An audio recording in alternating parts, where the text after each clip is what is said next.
My cousin asked me to pretend to be his wife just to show up his ex-girlfriend. I played the part of his sweet, pregnant new bride, only to find out that his ex's date was my longtime crush. My crush stared at my belly, lost in thought. After a moment, he spoke. "Whatever he's paying you, I'll double it." Me, 2 steak dinners. Deal. My cousin, Leo, had been single for 6 months when he found out his ex, Chloe, was seeing someone new. Fueled by jealousy and spite, he went on a tirade in their group chat. "My new girlfriend is way sweeter and more thoughtful than Chloe. What guy could even put up with her?" Of course, some pot-stirring friend screenshotted it and sent it to Chloe. They both unblocked each other and immediately got into an all-out flame war online. But that wasn't enough. They decided to take it offline, agreeing to meet up and bring their new partners for a showdown. Only after running his mouth did my cousin start to panic.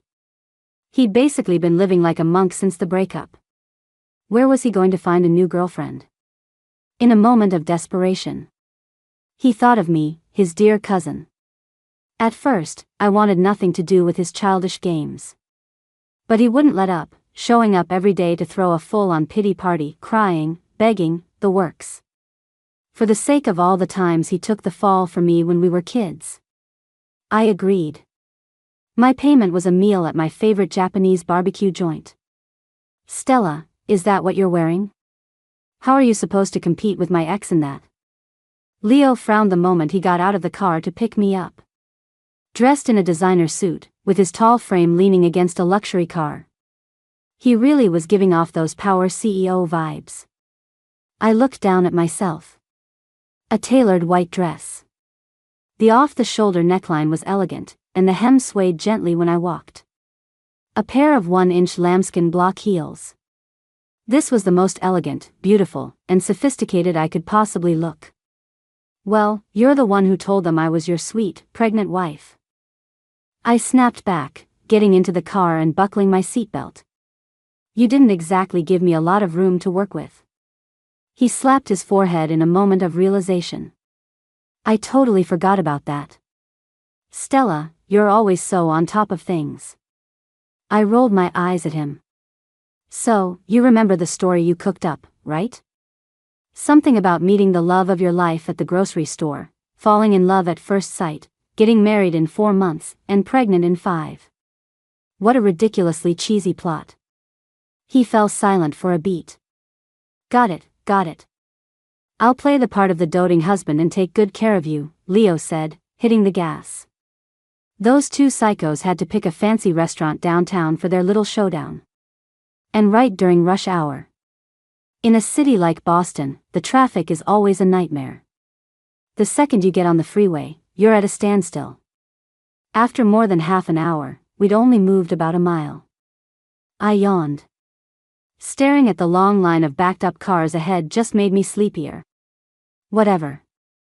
Leo was driving. I might as well take a nap. "Leo, are you messing with me? I bet there's no sweet little wife. You're too scared to show up, aren't you?" I groggily heard a pleasant female voice. I opened my eyes. My cousin was gritting his teeth, scowling into his phone. "Chloe, what are you talking about?" His ex had hit the nail on the head, and he was overcompensating out of guilt. "We're just stuck in traffic." "What about you? Did you just hire a fake date?" They were clearly not on the same page. The call ended with an abrupt click from the other end. Leo was so mad he was practically chewing on his teeth. I'd seen enough of the drama. "You're obviously not over her," I said curiously. "Why not just try to get back together instead of pulling these stupid tricks?" Leo's jaw tightened. "Stella, you don't get it. She's the one who broke up with me. Now, 6 months later, she finds a boyfriend and insists on meeting up. You think I'm going to let her one-up me? So childish." I was completely unimpressed. "That's what you get for putting on that whole playboy who treats life like a game act. You weren't thoughtful or attentive. It's no wonder she dumped you." Not to be outdone, Leo shot back, "Oh, and you're some expert on love?" 10 years of pining after a guy you still haven't had the guts to ask out. He hit a nerve. My anger level shot to max. That's it, I'm not going. As soon as we get off the freeway, I'm going straight home. Leo panicked and immediately backed down. No, I'm sorry. You're a loyal, devoted sweetheart. I shot him a death glare. He shrank back in his seat and sat up straight. Thankfully, the traffic jam ahead suddenly cleared up. We rushed and managed to get there just in time. After sitting in the car for so long. The moment I got out, my back and waist ached. It was so uncomfortable. Leo offered me his arm. We have to make it look convincing. Let's start now.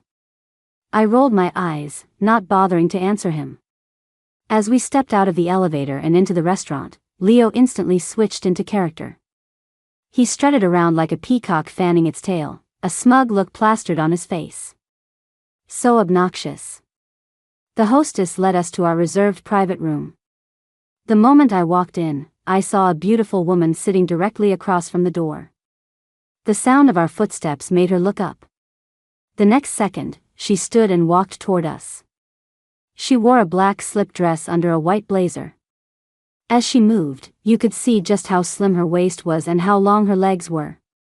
She had incredible style. Her long, wavy hair was swept over to her left shoulder, and a pearl necklace shimmered at her collarbone. A truly stunning woman. I couldn't believe Leo let her get away.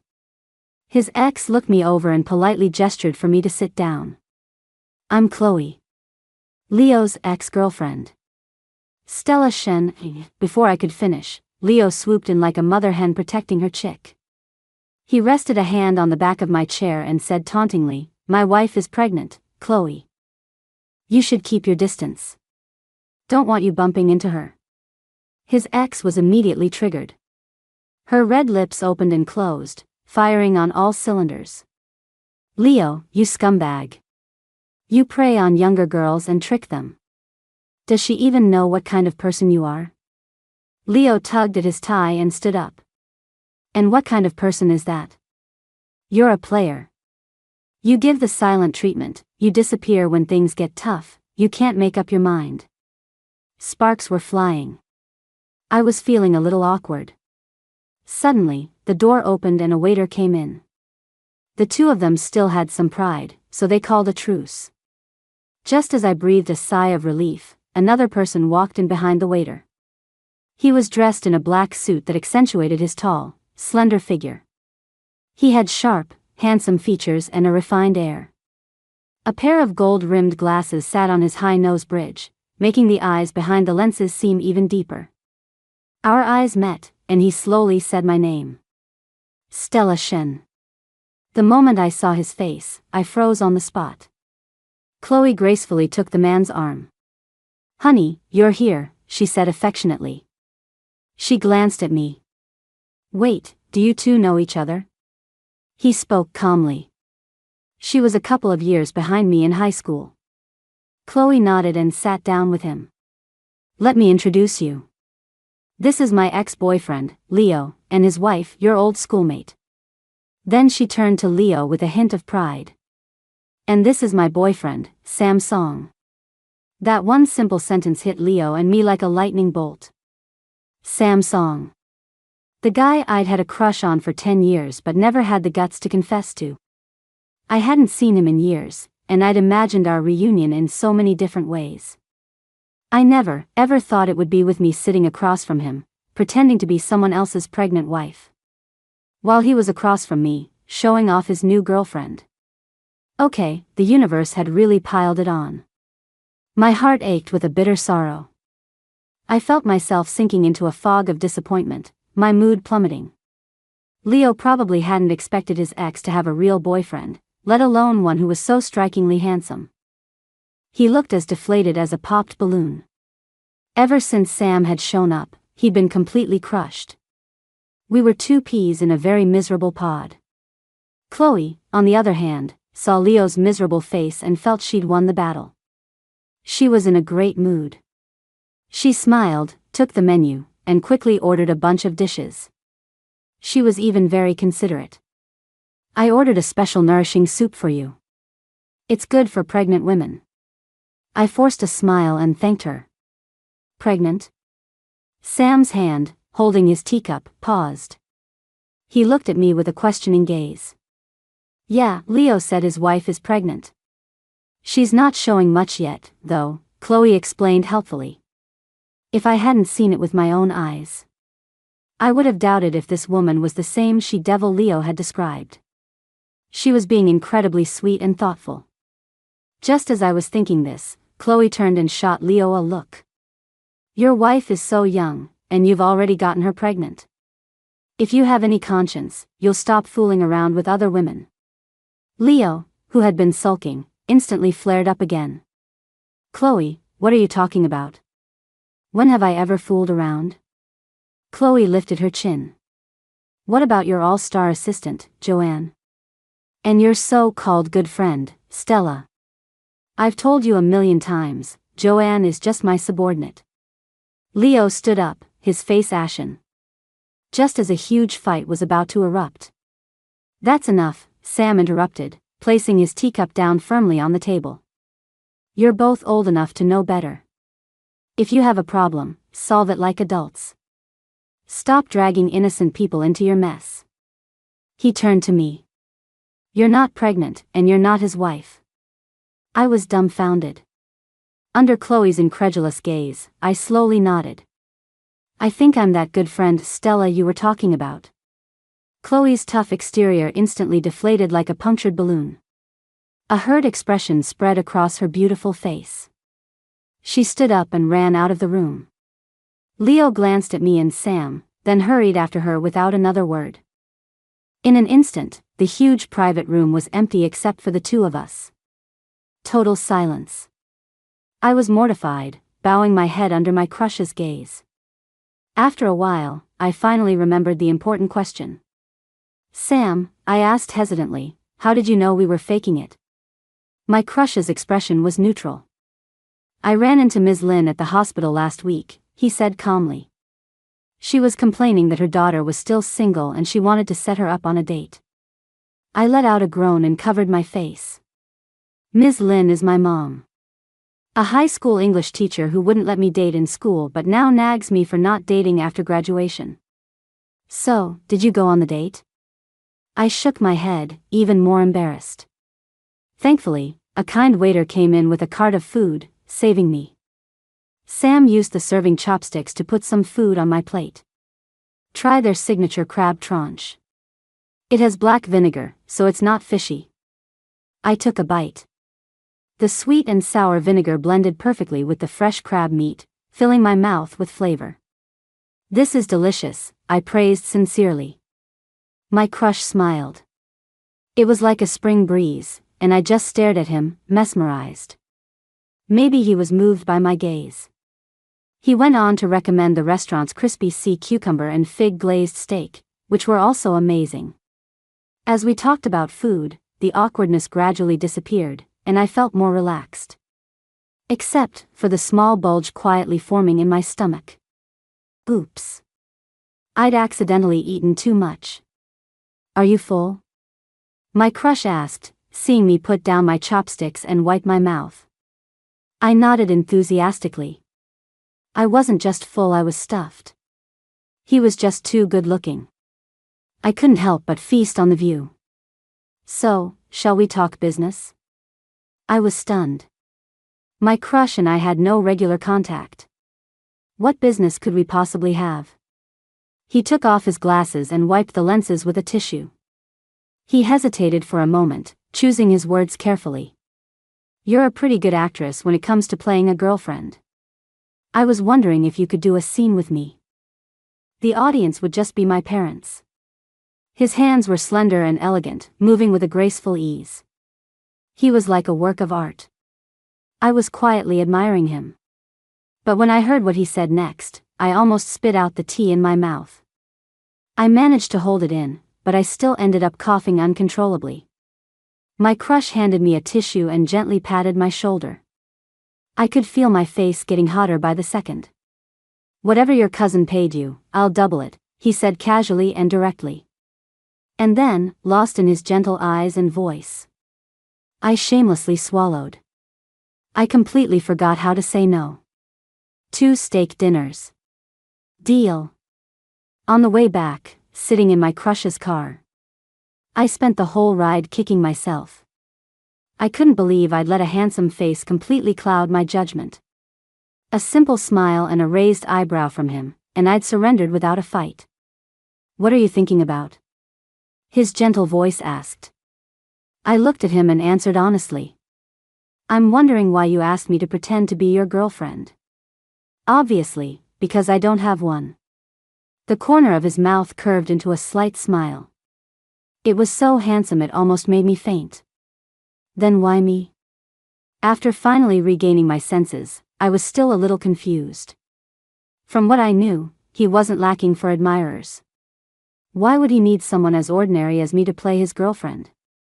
He turned to look at me, his eyes gentle. Because you're cute. My crush called me cute. Fireworks exploded in my heart, popping and crackling. The rest of the drive felt like I was floating on air.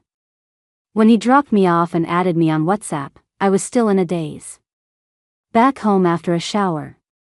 Even after blow-drying my hair, I felt like I was in a dream. Just as I flopped onto my bed, I got a message from him.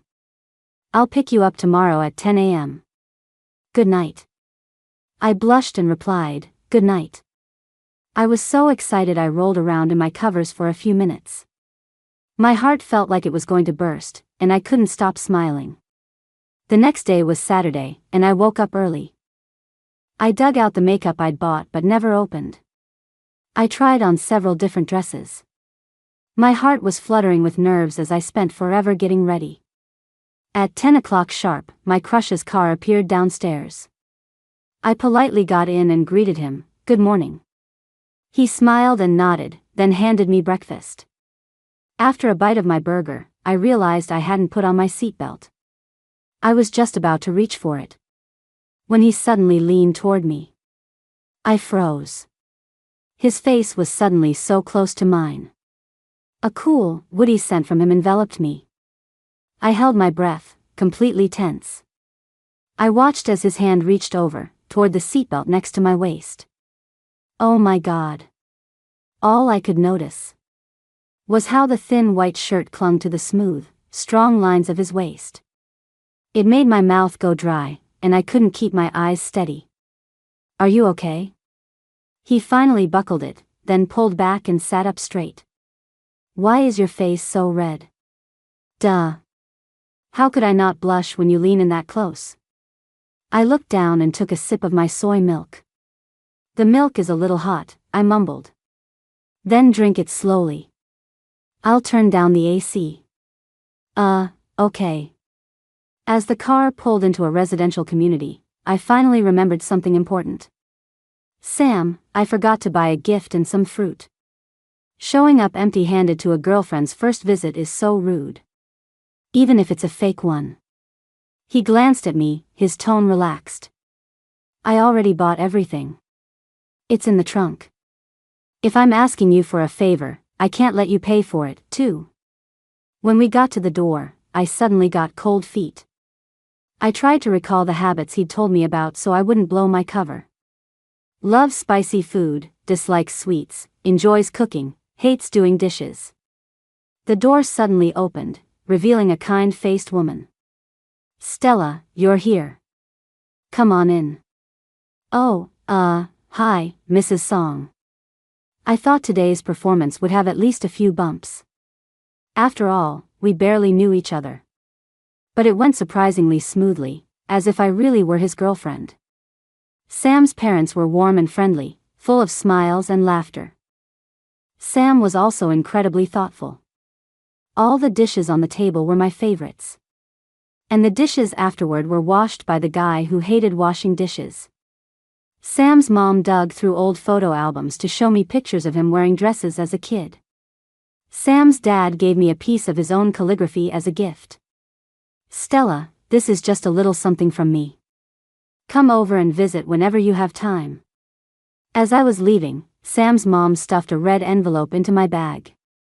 I was about to refuse, but I saw Sam giving me a look. Okay, I guess I'll take it. Thank you, Mrs. Song.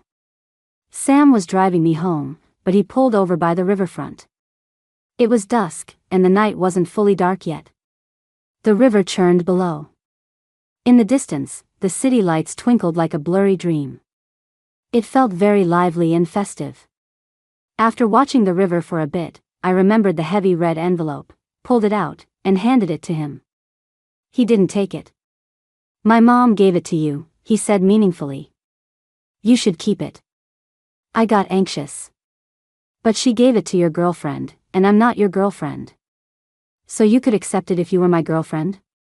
He raised an eyebrow, a smile playing on his lips as he asked me back. I nodded. Then I felt like something wasn't quite right. Okay, then be my girlfriend. He lowered his gaze to look at me, his eyes as bright as the distant stars. Did I hear that right? I was confused, but a small flicker of hope ignited within me. Sam, what do you mean? I don't understand. He suddenly laughed, then turned serious. I'm asking if you're willing to try dating me. To be my girlfriend. I don't have any bad habits, and you know my family situation. I blinked. I felt like my brain had just crashed. Sam, is this a confession? I must be dreaming. The night wind blew past, and I couldn't help but sneeze. My crush took off his jacket and draped it over my shoulders. The corner of his mouth lifted, and his deep, magnetic voice held a hint of a smile. It is. You were going to go on dates anyway, so why not consider me? My heart skipped a beat. My breathing became rapid, but I didn't dare to exhale too loudly. I just stared at him, dumbfounded. The light fell on his face. I looked up at him, and he looked down at me. In that moment, it felt like my entire youth was exploding in a fireworks display. After a long moment, my crush reached out, adjusted the jacket on my shoulders, and said in a low voice. Can you? Give me a chance, The last word was drawn out with a faint, lazy tone. The upward lilt of was like a kitten's tail, softly tickling my heart. I was completely mesmerized. Before my brain could even process a thought, I couldn't help but nod. Back home, I lay in bed, trying to fall asleep, but I was too wired. I couldn't resist getting up. I texted my crush, complaining, Sam, you totally used your good looks to trick me. He replied instantly. You're right. My bad. I'll do it again next time. Humans are incredibly adaptable. Take me, for example. I quickly got used to my new identity as my crush's girlfriend. Of course, it might have been because my boyfriend checked in with me every single day. I had no choice but to adapt. Like this morning, he picked me up for breakfast after his night shift. After we ate, he drove me to the school gate. Just as I was about to get out, he turned his head and said mournfully, My schedule is packed with surgeries for the next 2 days. I probably won't see you until the day after tomorrow. I understood. I nodded and smiled back. That's okay. Work is important. And? I pursed my lips, thinking for a moment, and tried to soothe him. And you should get some rest. Take care of yourself. Silence. I looked up. He had taken off his glasses at some point and was staring straight at me. His eyes were so dark and bright, they were devastatingly beautiful. He sighed, his voice low. You're not going to miss me at all? He sounded almost pitiful. In a flash of inspiration. He was acting like a little puppy begging for attention. Of course I'll miss you, but I have to let you go to work, even if I don't want to. The syrupy sweet voice that came out of my mouth surprised even me. But it clearly worked on my crush. He heard it, the corners of his eyes lifted into a smile, and he looked ridiculously handsome. On a whim, I turned and planted a firm kiss on his cheek. Then, without waiting for his reaction, I quickly got out of the car and ran. All the way to my office, I could feel my face burning. I felt a little regretful, worried he might think I was too forward. "Stella, you're glowing today. You look so happy. I bet you're in love." As I reached the door, two of my colleagues started teasing me. I gave a nervous laugh, then decided it was better to just admit it with a nod. "Is it that guy who picked you up the other day? I only saw his profile, but he's definitely a hottie." I couldn't be coy anymore. I nodded. "He's okay, I guess. I'll introduce you guys sometime." After lunch, I took the little kids for a walk on the playground. The sun was just right, and if you closed your eyes, you could smell autumn in the air. Usually, we'd wander around for about 10 minutes before heading back for a nap. The group of little toddlers chattered away, scattering across the playground. Their little voices chirped and giggled. They were so adorable. I had just finished retying a little girl's loose pigtail. I looked up and saw 3 kids hiding from the sun under the outer wall of the playground. A makeshift canopy from the construction site next door was swaying precariously above their heads. It looked like it could fall at any second. Oh no. I sprinted over, grabbed the kids, and shielded their heads with my body. The next second, the canopy panel fell. It slammed down hard on my right shoulder blade. It hurt so much. Before I could think any further, I lost consciousness. I groggily opened my eyes, and the first thing I saw was my crush's handsome, worried face. "Sam," I had just started to call his name. A sharp pain shot through my shoulder, and I let out a grunt. "Stella, don't move. Just bear with it for a moment. They've already treated the wound." My crush held my hand. His palm was warm as he comforted me in a soft voice. "It's nothing major, but it's going to hurt for a few days." I wanted to nod, but the movement pulled at the wound. The pain made me hiss, and I quickly gave up on the idea. "What about the kids? Did any of them get hit?" He stroked my head. "They're all fine, just scared and crying. You're the only one who got hurt." There was a hint of sadness in his voice. But I felt completely relieved. As long as the kids were okay, that's all that mattered. "Are you thirsty?" Sam asked with a small smile, probably noticing me eyeing the cup on the table. He poured a glass of water, helped me sit up, and held me against his chest, carefully avoiding my right shoulder, to help me drink. As I drank, I snuck glances at him from the corner of my eye.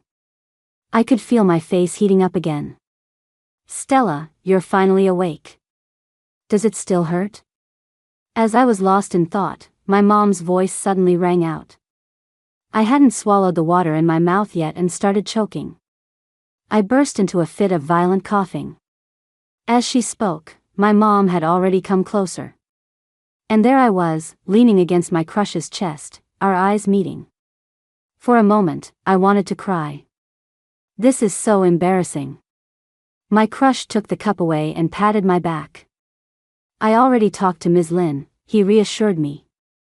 My mom winked at me. "You didn't even tell me you had a boyfriend. When you're better, bring Sam over to the house for a visit."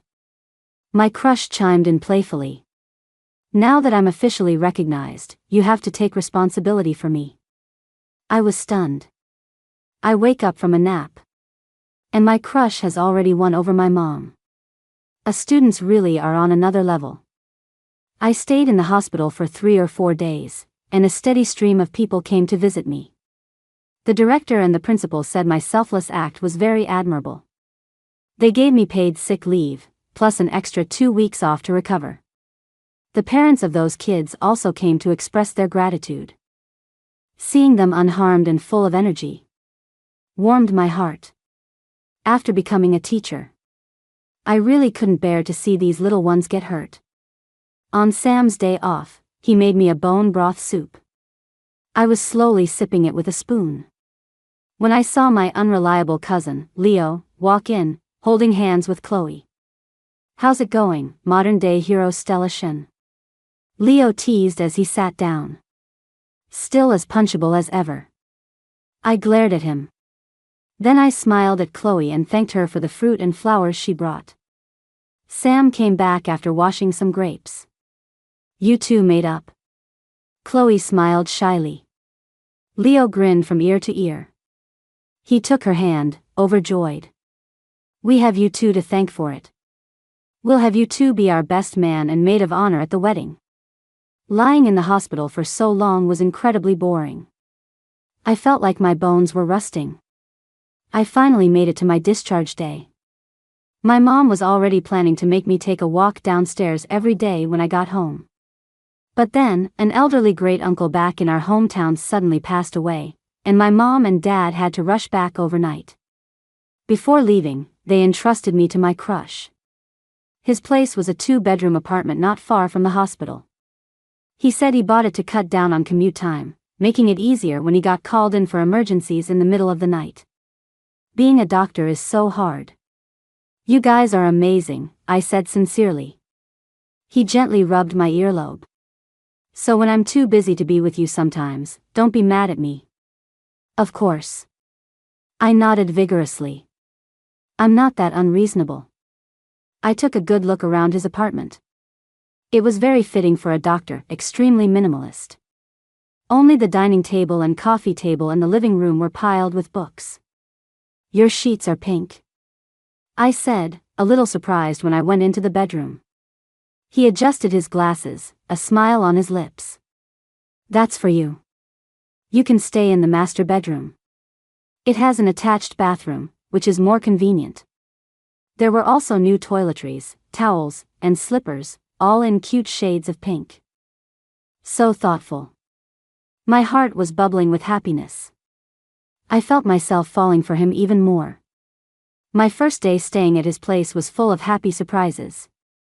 But that bliss only lasted through the daytime. When it was time to shower that night, I went into the bathroom and froze. I had forgotten my right shoulder was still bandaged. I couldn't lift my arm at all. At the hospital, my mom had helped me wash my back and hair. She must have forgotten in her rush. Steeling myself, I grunted and struggled in the bathroom for a long time. Showering was manageable, a quick rinse and a towel off, and that was that. I managed to put on my pajamas with sheer force of will. Perseverance in the face of disability, that's me.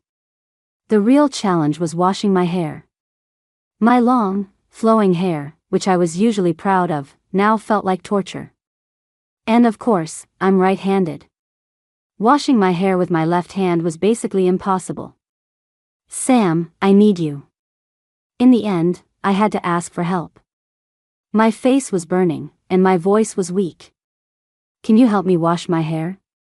Asking a boyfriend I wasn't even that familiar with yet to wash my hair. It was so embarrassing. My crush froze for a second, then smiled knowingly. I'm sorry, that was my mistake. I forgot your right arm is still out of commission. I have to say, having a doctor boyfriend wash your hair is so relaxing. He even gave me a scalp massage, A+ service. I lay there enjoying it, almost falling asleep.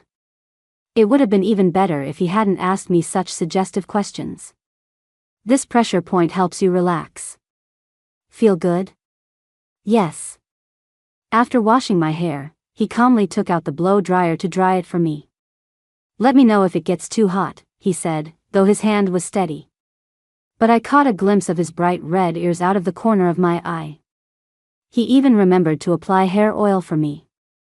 I saw your mom do it this way last time. I'm doing it right, aren't I? Your after-sales service is top-notch. I nodded, my eyes fixed on him. I felt my heart skip a beat. A man focused on his work is handsome. A man focused on blow-drying his girlfriend's hair is even handsomer. After the ordeal of hair washing was over, I felt refreshed and let out a long sigh of relief. I didn't forget to lean in and flatter him. Thank you, my amazing boyfriend. You're the best. My mom's rule for managing men, the more you praise them, the harder they work. He suddenly pulled me closer and gave me a quick kiss on the lips. When you look at me like that, I can't help it. I just want to kiss you. He whispered it in my ear, then pressed his lips against mine again. I hadn't even processed it. His tongue slipped past my lips. He pulled me onto his lap, holding me in a tight embrace. One hand supported the back of my head, preventing me from pulling away. His tongue explored almost every corner of my mouth. For a moment, all I could breathe was his hot, feverish breath. The familiar woody scent completely surrounded me. My heart pounded like a drum, and my whole body trembled. But I slowly began to melt into his kiss. I couldn't help but respond. He paused for a moment, then his kisses grew even more passionate. After a long while, he held me and whispered, "I've wanted to do this for a long time." That night by the river, your eyes were so dark and bright. And your lips looked so kissable. My face felt like it was on fire. I balled up my fist and gave him a light push. "How could you say that? Don't say any more." He tucked my hair behind my ear, his gesture intimate. "They are very kissable. And very sweet." I was so shy I felt like I was going to explode. I never would have imagined it. The cool, distant guy I'd crushed on for 10 years would one day be holding me and saying things like this. But I liked this version of him even more. A couple of days later, my mom and dad finally finished their business. They came to pick up their wandering daughter and bring me home. They also brought their son-in-law along for a casual dinner. Both of my parents are high school teachers. My mom is an enthusiastic English teacher.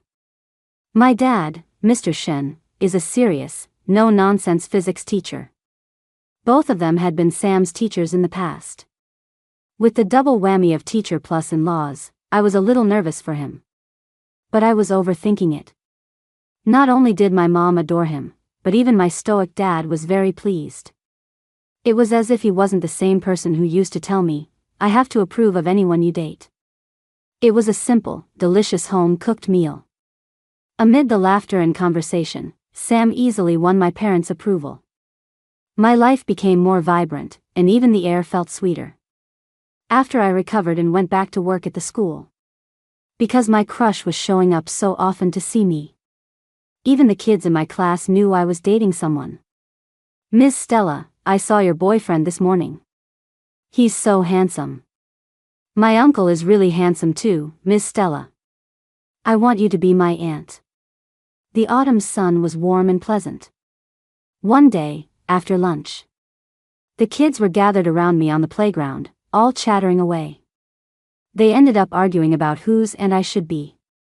Suddenly, one of the girls ran up to me, tugged on my sleeve, and said urgently, "Miss Stella, Coco's tummy hurts. You have to come see." I squeezed through the crowd. Coco's little face was pale, and she was crouched on the ground, clutching her stomach. "Teacher, it hurts so much," she said weakly. "I feel like I'm going to, ugh." As she spoke, she started to vomit. The little sprouts around her immediately started to panic. Did Coco get poisoned? But we ate the same lunch as her. Wah, I think my tummy hurts too. The kids' panic was contagious, and the noise level rose. I quickly tried to calm them. "Shh, sweethearts, let's all be quiet, okay?" I immediately called for an ambulance and notified the dean, Ms. Lee. The other classroom aides rushed over and took the children back inside. The dean and I went with Coco to the hospital. Luckily, the children's hospital was very close to our school. Soon, the doctor gave a diagnosis. Food poisoning. The dean and I exchanged a look. The school's food is prepared and served uniformly. But so far, only Coco had shown symptoms. The dean was more experienced. After a moment of thought, she said, "I'll have our assistant check if any of the other children are feeling unwell. When Coco's parents get here, we can ask if she ate anything else today." 204, yes, this room on the left. "Where's Coco? How's my granddaughter?" A group of people rushed in. Leading them was a formidable-looking elderly woman with white hair. I looked closer and saw Coco's parents following right behind her. "Miss Stella, Dean Lee, what happened to our Coco?" Coco's mother sounded frantic, her forehead beaded with sweat. "The doctor said it was food poisoning." I slap. Before I could finish, the old woman strode forward. Without any warning, she slapped me across the face. The slap was so hard it stunned me. It took a few seconds. Then the pain hit, a stinging heat spreading across my cheek. It hurt so much that tears instantly sprang to my eyes. Stella. My crush suddenly appeared. He rushed forward, grabbed the old woman's arm, and forcefully pushed her away. Then he pulled me into his arms and cupped my face to examine it. His face was grim, his lips pressed into a thin line. I had been trying my best to hold back the tears. But seeing his concern, I felt a wave of injustice wash over me. I blinked a few times, trying to stop them. But I finally broke down and started to sob quietly. The old woman's sudden attack had happened in a matter of seconds. Everyone in the room was stunned. The dean was the first to react, her expression cold. Coco's family, if you have something to say it calmly. What is the meaning of this? The old woman's face was full of rage, and she started yelling. I pay you to take care of my grandchild, and you let her get sick. Our Coco is lying in a hospital bed. What's wrong with slapping her? Her shrill voice echoed through the room, grating on everyone's nerves. A doctor nearby couldn't take it anymore and interrupted with a frown. This is a hospital. What's all this shouting about? He then turned to the dean and Coco's mother. Think about everything the child ate today. The dean, still looking angry, thought for a moment and spoke first. We don't allow outside food in our daycare. Our assistant just said that Coco only ate half her usual amount at lunch. She paused and looked at Coco's mother. She said she ate too much for breakfast at home and wasn't hungry. Coco's mother looked confused. Coco only had one egg this morning and a few bites of corn. She ate even less than usual. She closed her eyes to think, then said firmly. That's right. Then I dropped her off at school. We didn't go anywhere else. Both sides had their stories, and it was hard to reconcile them. The doctor had other patients. He asked us all to step outside and try to sort it out ourselves. But who would have thought? The old woman went out into the hospital corridor, lay down on the floor, and started wailing. XX daycare is harming children. They gave my granddaughter food poisoning. It looked like the old woman was about to have another fit.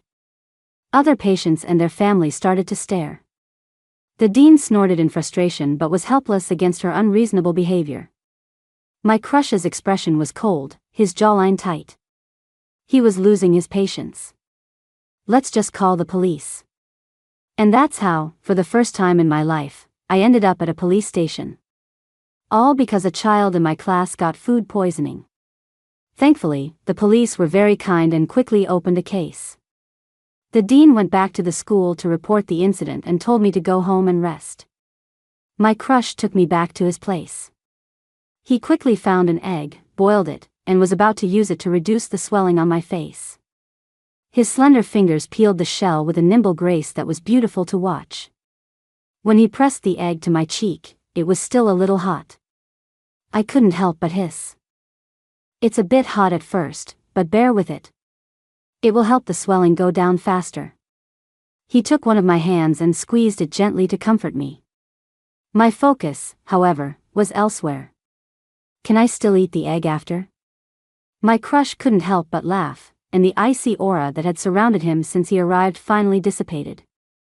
How can you be so cute? He pulled his hand back and slowly stroked my hair. Stella, I was so angry just now. If she hadn't been an old woman. I really wanted to hit her. I never thought the cool, rational man I knew had such a childish side. A wave of sweetness washed over me. I threw myself into his arms and buried my face in his shoulder. It's okay. We don't need to stoop to her level. The police were incredibly efficient and quickly uncovered the truth. That evening, the dean called to tell me they had reviewed the security footage from the convenience store across the street from the school.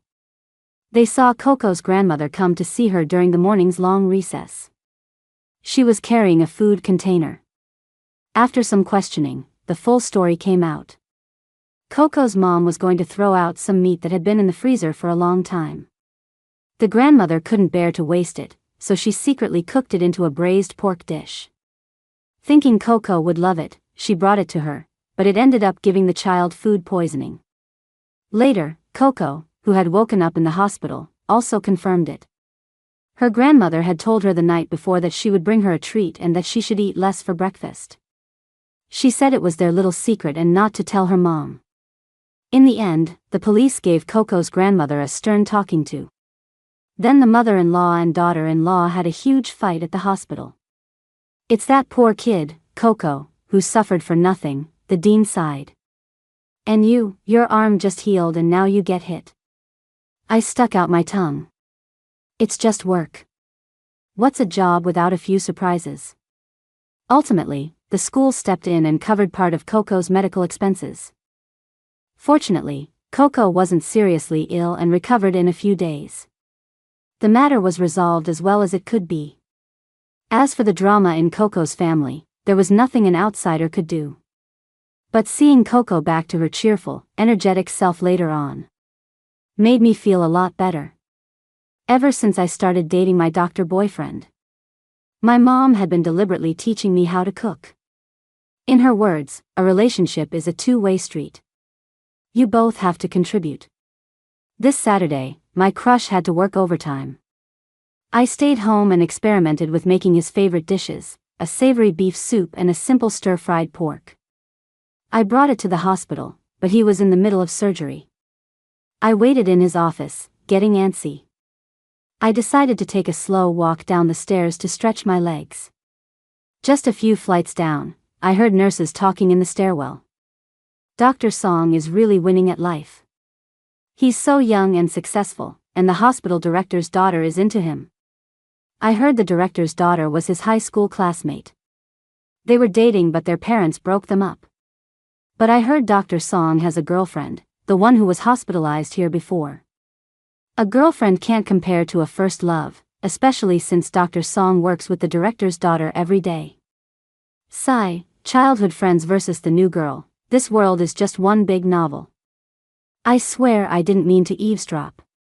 It's just, when I heard words like Dr. Song and first love, I instinctively froze on the spot.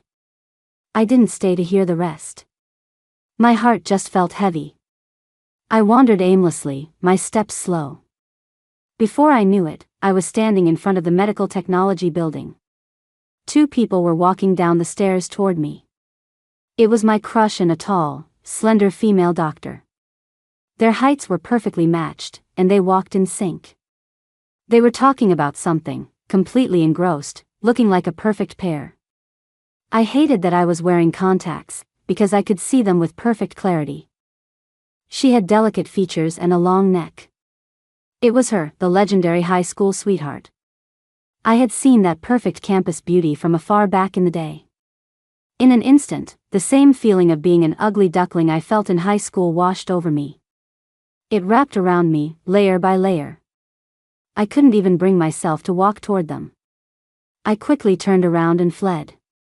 The sky turned overcast, and soon raindrops began to fall. A steady drizzle. My heart gradually felt like it was soaking in the rain. Foggy and damp. When I finally came to my senses, I was standing downstairs from my crush's apartment. I had been here quite a few times. Although I hadn't stayed over again, he had given me a key. I fumbled for the key and let myself in.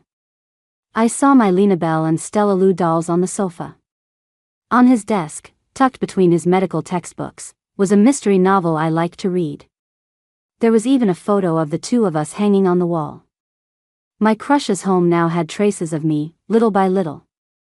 I sank onto the sofa and thought about so many things. I thought about him in high school, always at the top of the academic rankings. The way girls would scream for him when he played basketball. The confident way he spoke at the school anniversary celebration. In my youth, he was as dazzling as the sun. And I was just a sunflower in a forgotten corner, silently following his light. I remembered the rumors about him back then. How he was called into the principal's office with his parents because he was dating the campus beauty. Later, he continued his studies, while she went abroad. Their romance ended without a resolution, and my own crush remained a bitter, unspoken secret. It made me so insecure that I could never find the courage to confess. After all these years, things had come full circle. I thought I was finally going to be his leading lady. But then his unforgettable first love suddenly returned, and I had a stark realization. In the end, I was just a self-conscious girl with a secret crush. I couldn't compare to his first love, his one that got away. My head was about to explode from overthinking. My heart ached with a sour bitterness, and tears were welling up. A love built over hundreds of days, shattered by one cold front. The deepest love is just a stack of paper. My phone rang, its sound piercing the quiet room. I slowly pulled it out and answered. "Stella, come have a drink with me." Mia's tearful voice came through the phone. Mia is my best friend. Ever since she started dating a guy she was crazy about, she hadn't been as clingy. The last time I saw her was when she visited me in the hospital. "Mia, where are you? What happened?" "We broke up." Her voice was tragic and broken. "That jerk Chris cheated on me." My heart sank. I remembered how happy Mia had been the last time, saying they were already talking about marriage. That they would be getting married soon. I rushed to the bar where she was. Her eyes were red and swollen, her makeup was a mess, and she looked absolutely miserable. "Stella, have a couple of drinks with me." I sat down and listened to her cry about her cheating ex. "Chris and I were only together for a year. And he's been with that other girl for 5 months." Her crying grew louder. Luckily, the bar was lively, and no one paid us any mind. I knew that comforting words were useless right now. All she needed was for me to listen. But as I listened, I started thinking about my crush. Suddenly, I felt a wave of sadness. Love really is such a headache. Sigh. We were both in the same boat. I raised my glass and took a sip. I was supposed to be the one comforting her, but in the end, I was the one who ended up passed out on the table. In a daze. I heard Mia answer a call on my phone. Then some guy came over to hit on us and just wouldn't leave. He kept bothering me while I was trying to sleep, buzzing in my ear like a fly. I got annoyed. I sat up and shouted, "Wait until I break up with my boyfriend, then I'll call you." But when I turned my head, I saw my crush, who had suddenly appeared. The shock sobered me up instantly. I lost my grip on my drink, and it spilled all over me. My crush's face was dark, and an icy chill radiated from him. He said a quick hello to Mia, then dragged me home. When we got to his building, he strode ahead. I was drunk and unsteady on my feet and couldn't keep up. He walked a few steps, realized I was far behind. Then he turned back, bent down, and swept me up into his arms. A Princess Carrie, I thought vaguely. At his apartment, my crush found a clean t-shirt for me to change into. I realized the spilled drink had made my clothes sticky. I started whining that I wanted to take a shower before changing. He looked furious, but he still got my pajamas and put them in the bathroom for me. After I finished my shower, I wrapped myself in a towel and opened the door. I had just stepped 1 foot out. When I realized my crush was still in the bedroom, I screamed and was about to retreat back into the bathroom. But the slippers were wet, and in my panic, I slipped. I fell straight backward, terrified. Thankfully, he caught me by the waist and pulled me into his arms. I was so scared I threw my arms around him and held on tight. He simply picked me up and placed me on the bed. He glanced at me once, then quickly looked away. A suspicious hint of red appeared on his ears. I looked down and realized that in my haste, the towel had come undone, revealing everything. "I was worried because you were drunk, so I was waiting in the bedroom," he said awkwardly, turning away. "You can get changed. I'll go out. Call me if you need anything." But I was still lost in my own emotions. He had seen me completely naked and had zero reaction. That's not how male leads in novels act toward the person they love. My emotions got the better of me. I grabbed his hand and said pitifully, "Sam, you really don't love me." I couldn't hold it in anymore and burst into tears. It felt like all my suppressed emotions were pouring out. Sadness completely overwhelmed me. My crush fumbled, bending down. First, he pulled the covers over me. That just made me cry even harder. "Stella, of course I love you." Sob. I was sobbing so hard I couldn't hear what he was saying. I just kept crying and muttering, "Your first love is back. Are you going to break up with me?" He let out a breath, then suddenly leaned down and covered my mouth with his. Our breaths mingled, our noses touching. My crying instantly stopped. With tears in my eyes, I looked at him blurrily. His scent washed over me. He paused, then tilted my chin and kissed me harder. I clutched the collar of his shirt, struggling weakly. But he just gripped my wrists, holding me tightly. I suddenly felt a little panicked. I wiped my tears and opened my eyes wide to look at him. But all I saw was the burning desire in his eyes. He lifted his head and whispered in my ear, "Stella, you're the one I love. I don't have some unforgettable first love. You are my first love. You're the only girlfriend I've ever had." I was dazed. I think I understood, but maybe I didn't. All I could feel was his scorching heat. A dense, tingling sensation that drowned me. He rolled over, pressing down on me. I could hear my own heart pounding. When I woke up in the morning, I stared at his abs, completely dumbfounded. My memory was a bit fuzzy. I tried to think, but my head was throbbing. He moved closer to me, a teasing look on his face. "I hear you're planning to break up with me and find someone new right away." I quickly shook my head. Wait, I realized, why should I be the one feeling guilty? I pointed a finger at him accusingly. "It's because your first love came back." He caught my hand, stroking my fingers as he spoke slowly. "First, her name is Willow. Second, she's not my first love or the one that got away. We were just high school classmates and now colleagues.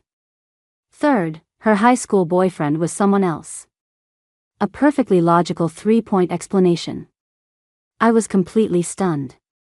He took my arm and pulled me into his embrace. His warm breath fanned across my face as he whispered, "You've had a crush on me for this long and you still got your intel wrong?"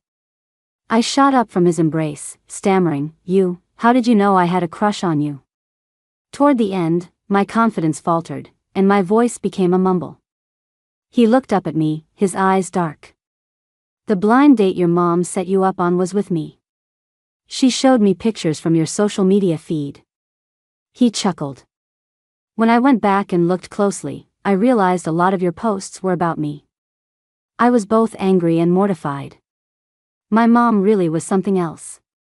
The moment she found an excellent, single former student, she immediately thought of setting me up. No wonder she was so pleased with him. She had picked out her own son-in-law. "So you knew I had a crush on you this whole time? You were playing me." I felt so wronged and embarrassed. He leaned in to kiss my cheek and said gently, "I took you to meet my parents on our second date. Isn't my sincerity obvious? So, am I really your first love?" 100%. This old single guy was just waiting for you to save him. I snuggled back into his arms, feeling giddy. "Fine. For the sake of your 8-pack abs, I forgive you." I gave them a little pat. They felt pretty good. He leaned over me. "Then explain what you were saying at the bar last night." I made the first move, lunging forward to kiss him. I was wrong. Afterward, worried I might still be hung up on the first love thing. He specially arranged for us to have dinner with the legendary unforgettable first love. Only then did I realize that while they were childhood friends, they also couldn't stand each other. As for the male lead in the high school romance incident, he was now Willow's husband. And he was sitting at the dinner table diligently peeling shrimp for his wife. Information in high school gets so jumbled. It was all a big misunderstanding. And because of it, I hadn't dared to confess my feelings for all these years. In the end, I got so hurt I drank myself silly and made a fool of myself. I was the only one who had suffered in this whole saga. But it was worth it. After that little storm, my crush and I were sweeter than ever. I occasionally stayed over at his place, and my mom didn't say a word. I figure, for the sake of your marital happiness, you should test drive the car. I almost fainted. Was this really my strict mother? The same mother who used to demand I be home by 9 p.m.? Her open-mindedness was completely alien to me. Another hot summer arrived. I was about to say goodbye to a group of my little toddlers who were growing up. As the weather got hotter, I found myself getting unusually sleepy. Until one day, a colleague asked to borrow a pad. I was shocked to realize I hadn't had my period in 2 months.